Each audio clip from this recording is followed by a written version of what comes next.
Break के बाद आप सभी दर्शकों का एक बार फिर से बहुत बहुत स्वागत। आज हम अपनी वास्तु और फंक्शुई कंसल्टेंट पल्लवी जी के साथ बातचीत कर रहे हैं मैन्युफैक्चरिंग यूनिट एंड वास्तु विषय पर। आइए कार्यक्रम में उनका फिर से स्वागत करते हैं और बातचीत के सिलसिले को आगे बढ़ाते हैं। पल्लवी जी, कार्यक्रम में आपका फिर से स्वागत। शुक्रिया। मैन्युफैक्चरिंग यूनिट या फैक्ट्री जिस तरह से हम शुरुआत से कहते आए हैं, उसके बारे में आपने बताया कि किस किस तरह के दोष हो सकते हैं, वास्तु दोष हो सकते हैं और अच्छी खासी सेटअप होने के बावजूद मामला बिगड़ सकता है। अब जैसा कि आप निरंतर इस बात को कहते आए हैं कि ज़रूरी नहीं है कि वास्तु ये कहता है कि तोड़ फोड़ होनी चाहिए।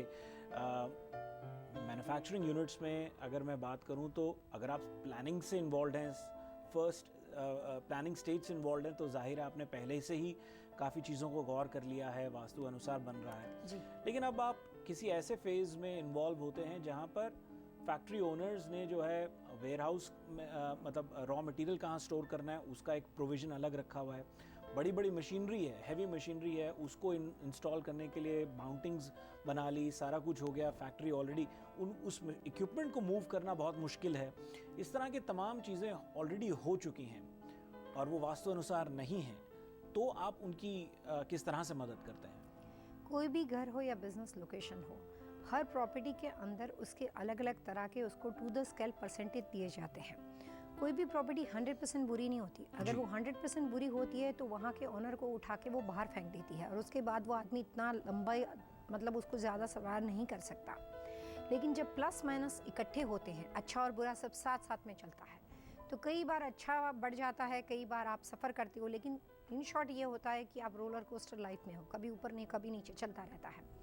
इंडिया की अगर हम बात करते हैं तो इंडिया में जो इंडस्ट्रियल एरिया होते हैं उसमें ज़्यादातर एक्सटर्नल लैंड के अंदर जो टी जंक्शन होते हैं, वाई जंक्शन होते हैं, इस तरह की समस्या ज़्यादा होती है। यूनाइटेड स्टेट के अंदर जितने भी तरह के अलग अलग तरह के आईटी पार्क या अलग अलग तरह के जो भी यहाँ पे मैन्युफैक्चरिंग प्लांट जो वाशिंगटन डीसी में है, काफ़ी अलग अलग तरह के प्रोजेक्ट यहाँ पे यूएस में हमने देखे हैं। ऐसा नहीं है कि यहाँ पे मैन्युफैक्चरिंग प्लांट नहीं है। आप यहाँ पे कैलिफोर्निया के पास जाओगे तो काफ़ी ज़्यादा तिवाना बॉर्डर वगैरह पे कुछ मैन्युफैक्चरिंग है जो यूनाइटेड स्टेट के लिए बनता है। मैं तो इंडस्ट्रियल एरिया के साथ काफ़ी बहुत स्ट्रांगली जुड़ी हुई हूँ और मेरे तो काफ़ी मैन्युफैक्चरिंग के क्लाइंट्स हैं, तो मेरे को इस चीज़ का एक्सपीरियंस है कि अलग अलग सब्जेक्ट वाइज कैसा मैन्युफैक्चरिंग प्लांट होते हैं। इंडिया की बहुत बड़ी वेल नोन कंपनी जिसका पूरा बॉक्साइट यूनिट हमने वास्तु के हिसाब से बनाया हुआ है, तो मैं अलग अलग तरह के चिप बनाने से लेकर बहुत अलग अलग तरह की चीज़ें बनाने वाले लाइक मैन्युफैक्चरिंग प्लांट के साथ कनेक्टेड हूँ। लेकिन मैं ये कह सकती हूँ कि जब कोई प्लांट बन चुका हो और अगर उसको विजिट करना हो तो उसमें से पहले ये देखा जाएगा कि इसमें अच्छा कितना है, क्या फ़ायदेमंद है, उसको इम्प्रूव किया जाता है कि उसकी एनर्जी को और बढ़ा दिया जाता है जितना नुकसानदेह होता है। और अगर वहाँ पे मैन्युफैक्चरिंग प्लांट में ज़्यादा स्पेस हो तो उस मशीनरी को हटाने की ज़रूरत नहीं पड़ती। मशीनरी वहीं की वहीं रहती है, सिर्फ उसके इर्द गिर्द जो वॉल बनी हुई है, जो उसकी बाउंड्री है, उसी के साथ प्ले करके प्लांट को ठीक ठाक किया जाता है। तो सबसे अच्छा फ़ायदा बहुत ही कम लोगों को पता है कि आप कितना भी हैवी मैन्युफैक्चरिंग प्लांट दे दो या गैसोलीन का हो, किसी भी चीज़ का हो, लेकिन अगर स्पेस हो तो लैंडस्केपिंग के माध्यम से फिक्स हो सकता है। अगर स्पेस ना हो और वहाँ पे मशीनरी की कोई भी तरह की वास्तुदोष से रिलेटेड गलती हो तो फिर वहाँ पे वास्तु से रिलेटेड प्रोडक्ट का और डिफरेंट वे से एनर्जी क्रिएट करने की कोशिश की जाती है। लेकिन जहाँ तक 100% वास्तु के नियम के अनुसार 75% जगह को छोड़ के जो 25% जगह होती है वहाँ पे ही आपको मैन्युफैक्चरिंग करनी चाहिए। तो शुरू से वास्तुशास्त्र का नियम ये है कि मैन्युफैक्चरिंग प्लांट वाले लोगों को अपनी जो भी लोकेशन बनी हुई है उसमें से 80% जगह को लैंडस्केप के लिए रखना चाहिए और 15 to 25% जगह जो है उनको इस्तेमाल करना चाहिए। जी, इसको और थोड़ा सा अगर डिटेल में जाकर के, या मैं ये कहूँ कि एक सिंपल तरीके से समझने का प्रयास करें, फैक्ट्री ओनर्स के साथ, अब वो फैक्ट्री लार्ज स्केल की है या मीडियम स्केल की है या स्मॉल स्केल मैन्युफैक्चरिंग यूनिट है, उसको समझने की अगर कोशिश करें कि मिसाल के तौर पे कॉमन प्रॉब्लम क्या आती है कि फैक्ट्री के अंदर एक्सीडेंट्स बहुत दफ़ा होते हैं, बहुत सी एक्सीडेंट्स होते हैं, या फिर लेबर की प्रॉब्लम्स होती हैं, यानी कि या तो लेबर कोऑपरेटिव नहीं है, कोऑपरेट नहीं करता ओनर्स के साथ, या फिर लेबरर्स की स्टाफ की आपस में एक दूसरे से झगड़ा बना रहता है।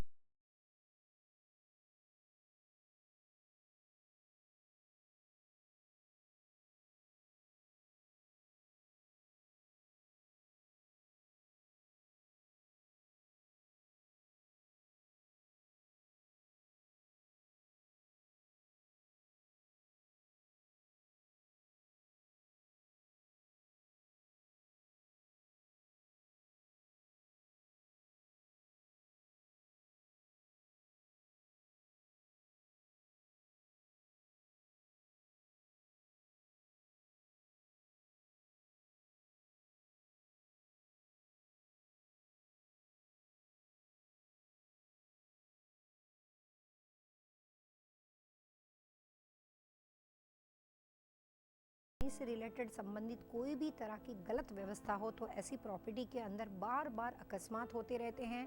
कई बार प्रॉपर्टी के अंदर अलग अलग लोग जो एम्प्लॉय काम करते हैं वो अपनी शिफ्ट के अनुसार मिरर को लगाते हैं वॉल के ऊपर, वो अपनी छोटी छोटी मिरर फेस देखने के लिए लगाते हैं। तो मिरर का गलत अरेंजमेंट या उसका प्लेसमेंट भी आपको नुकसान कर सकता है। वास्तुशास्त्र में बन चुकी फैक्ट्री के अंदर हमेशा मशीनरी की मूवमेंट को चेंज करना ज़रूरी नहीं होता है। जो छोटी छोटी टिप्स जिससे आप अपनी मशीनरी को या अपने प्लांट को एक हेल्थी एटमॉस्फेयर में कन्वर्ट कर सकते हो, तो उसमें आपके रखरखाव को बहुत ज़्यादा इंपॉर्टेंस माना जाता है। तो इस तरह की व्यवस्था अकस्मात का रीज़न बन सकती है। और ज़्यादातर मैन्युफैक्चरिंग प्लांट जो होते हैं उसमें कई बार प्रोडक्शन और मैनेजमेंट दोनों अलग अलग जगह पे होती है जी, और यही मैं कहने वाला था कि कई बार ऐसा होता है कि ये जो स्टाफ है प्रोडक्शन वाला Different और जो होता है। एडमिनिस्ट्रेटिव स्टाफ है ये अलग अलग हैं, और कई बार ऐसा होता है कि इन दोनों की आपस में बनती नहीं है। ऐसे में वास्तु कैसे मदद कर सकता है? आप बिलीव नहीं करेंगे, सॉफ्टवेयर सॉल्यूशन से रिलेटेड अमेरिका के अंदर जितनी कंपनियां वो ज़्यादातर सॉफ्टवेयर सॉल्यूशन को हमने वास्तु की मदद से हेल्प किया है। सो कई बार आईटी फील्ड के अंदर जो अलग अलग तरह के आप स्ट्रक्चर बनाते हो, इतने सारे लोग काम करते हैं, ज़्यादातर आईटी के अंदर जो प्रॉब्लम्स आती है वो एम्प्लॉयमेंट से रिलेटेड और हार्मनी जो होती है उस बिज़नेस में बहुत ही, मतलब जो आसपास के लोग होते हैं वो जो अपने फील्ड के मास्टर होते हैं, ज़्यादा हाईली एजुकेटेड होते हैं, और उसके बाद वो हार्मनी को बैलेंस करना प्रॉपर्टी के अंदर मुश्किल हो जाता है। तो जब कभी आपकी मैनेजमेंट व्यवस्था वहीं पे हो, एडमिनिस्ट्रेशन वगैरह, या फिर किसी दूसरे लोकेशन पे बनता हो, तो वास्तु में जब शुरुआत से मौका मिलता है, अभी मैंने सैन फ्रांसिस्को के अंदर एक वेयर हाउस के अंदर कुछ ऐसा अरेंजमेंट किया है जिसमें पीछे वो थोड़ा असेंबल करते हैं, प्लस उनका स्टॉक बना हुआ है और वहीं पे उनके एडमिनिस्ट्रेशन ऑफिस है। लेकिन मुझे शुरुआत से मौका मिल गया था, तो मैंने वहाँ पे सबसे पहले एडमिनिस्ट्रेशन ऑफिस के लिए जो जगह थी उसको काट के अलग रख दिया कि यहाँ पे होगा, तो वहाँ पे हम अपने दिशाओं के हिसाब से उस लोकेशन को फिक्स करते हैं। लेकिन ये बात इंडिविजुअल होती है और नेचर ऑफ बिजनेस को इग्नोर नहीं कर सकते। लेकिन बन चुका हो और वहाँ पे गलत हो तो एम्प्लॉयमेंट जो उनके बैठे हुए हैं, मैनेजमेंट टीम के बैठने के लिए वास्तुशास्त्र में कुछ सिटिंग अरेंजमेंट को सजेस्ट किया जाता है। ऑनर की अपनी बैठने की व्यवस्था को देखा जाता है, पूरा फर्नीचर और जो भी ओरिएंटेशन उन्होंने इस्तेमाल किया है उसको देखा जाता है। पुराने ज़माने में ज़्यादातर मैन्युफैक्चरिंग यूनिट में ब्लू, नेवी ब्लू और ग्रे कलर का इस्तेमाल होता था। एडमिनिस्ट्रेशन ऑफिस के अंदर ब्लू ग्रे कलर की टाइल या कारपेट टाइल आप बोल सकते हो जिसको, वो लगती थी। अभी लेटेस्ट के अंदर आपने देखा होगा कि काफ़ी कमर्शियल प्रॉपर्टी के अंदर भी ब्राइट कलर का इस्तेमाल होना शुरू हो गया और कलर को बैलेंस किया जाता है। वास्तु जो पूरा विषय है वो बैलेंसिंग फार्मूला है, और जब मैन्युफैक्चरिंग प्लांट होते हैं उसमें सबसे ज़्यादा हायर एनर्जी होती है जिसको आप यंग एनर्जी बोल सकते हो, मैक्सिमम एनर्जी। वहाँ पे अच्छे एडमिनिस्ट्रेशन के लिए आपको यंग एनर्जी का इस्तेमाल करना पड़ेगा। घर में इतना नहीं होता है, घर में दोनों 50-50 हो सकते हैं, लेकिन मैन्युफैक्चरिंग प्लांट की जो पूरी रचना है वो मैक्सिमम एनर्जी को क्रिएट करती है। तो अच्छे एडमिनिस्ट्रेशन के लिए वहाँ पे आपको सॉफ्ट कलर का इस्तेमाल करना पड़ेगा। बैठने के लिए जो एम्प्लॉय है उनके लिए nature of date of birth के हिसाब से आइडियली सिटिंग अरेंजमेंट करना पड़ेगा। वो आपके बिजनेस में बहुत अच्छा पॉजिटिव इम्पैक्ट देता है and with in 90 to 120 days के अंदर एनर्जी बदल जाती है। जी, साथ ही साथ फैक्ट्री के अंदर पिकअप ड्रॉप ऑफ एरिया बहुत इंपॉर्टेंट है, जहाँ पे हाई ट्रैफिक रहता है। कभी कभी एक ट्रक रहते हैं या दूसरी smaller size vehicles, depending on the size of the manufacturing unit.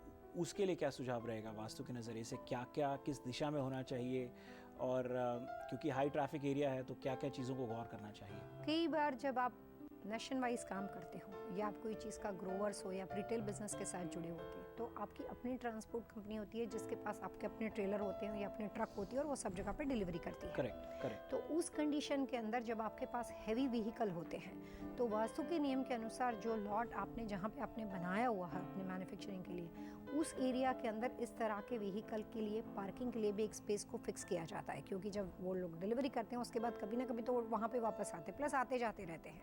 तो काफ़ी अलग अलग तरह के वेजिटेबल्स से रिलेटेड ग्रोवर्स के साथ लोग या सर्विस इंडस्ट्री के साथ जो लोग हों, जैसे अमेज़ॉन वगैरह आप देखते हैं, फेडेक्स वगैरह दिखते हैं, तो उनके पास तो काफ़ी अलग अलग तरह के पैकिंग और डिलीवरी के लिए बहुत अपनी खुद की सारी व्हीकल या व्यवस्था होती है। तो ऐसी व्यवस्था के अंदर या तो पूरा लॉट बनाया जाता है, आप रेजो में या वहाँ पे देखेंगे तो ट्रांसपोर्ट बिजनेस के अंदर काफ़ी ऐसी इंडस्ट्री है जिसके अपने खुद के ऐसे लॉट बने हुए कि वो अपने ही लॉट से वो सारे व्हीकल को वहाँ पे वो पार्किंग कर लेते हैं और वहाँ से जब उनको ज़रूरत होती है तब वो लेके आते हैं।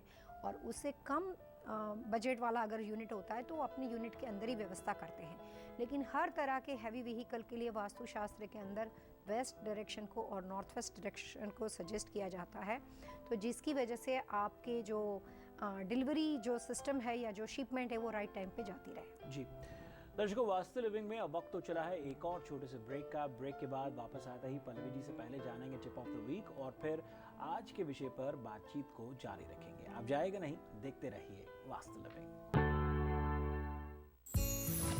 Hi, I am Pallavi Chillavada, your Vastu Feng Shui consultant. According to Vastu Shastra, everything in the universe is made up of 5 elements: earth, water, fire, air and space. An imbalance of these elements can cause numerous problems in your family and social life. Vastu can help you create a wonders through a perfect harmony between एक राह और सही दिशा जो जिंदगी बदल देगा।